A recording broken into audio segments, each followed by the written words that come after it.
جب بے شمار اور ان گنت قربانیاں پیش کر کے ہم نے یہ زمین کا ٹکڑا حاصل کیا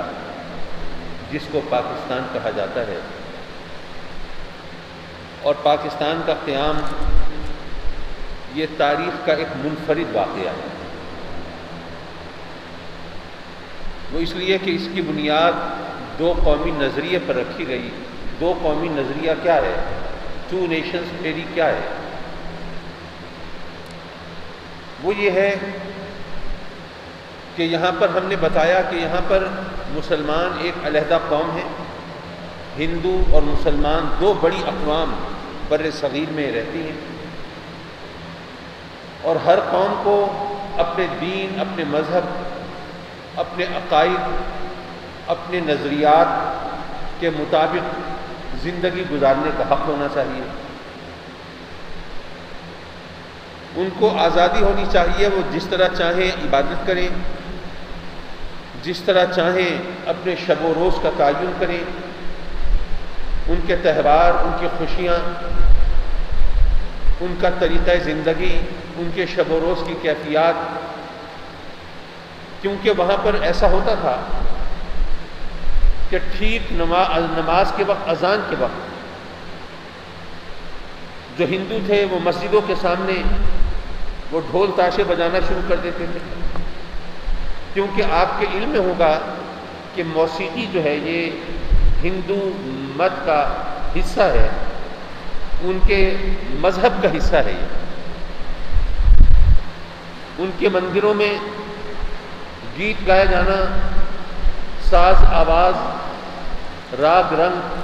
رقص و سرود، یہ ان کے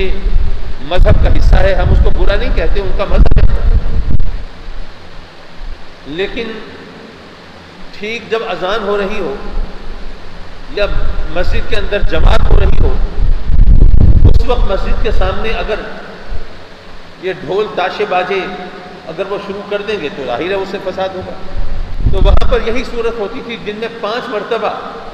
یہ اندیشہ ہوتا تھا کہ کہیں سر پھٹول، کہیں خون خرابہ، کہیں ہنگامہ، کہیں قتل و غارت گری کا سلسلہ نہ شروع ہو جائے۔ پھر آپ دیکھیے کہ ساری دنیا کے اندر گائے جو ہے وہ کھائی جاتی ہے، بلکہ آپ نے یہ بھی سنا ہوگا کہ یورپ میں اور امریکہ میں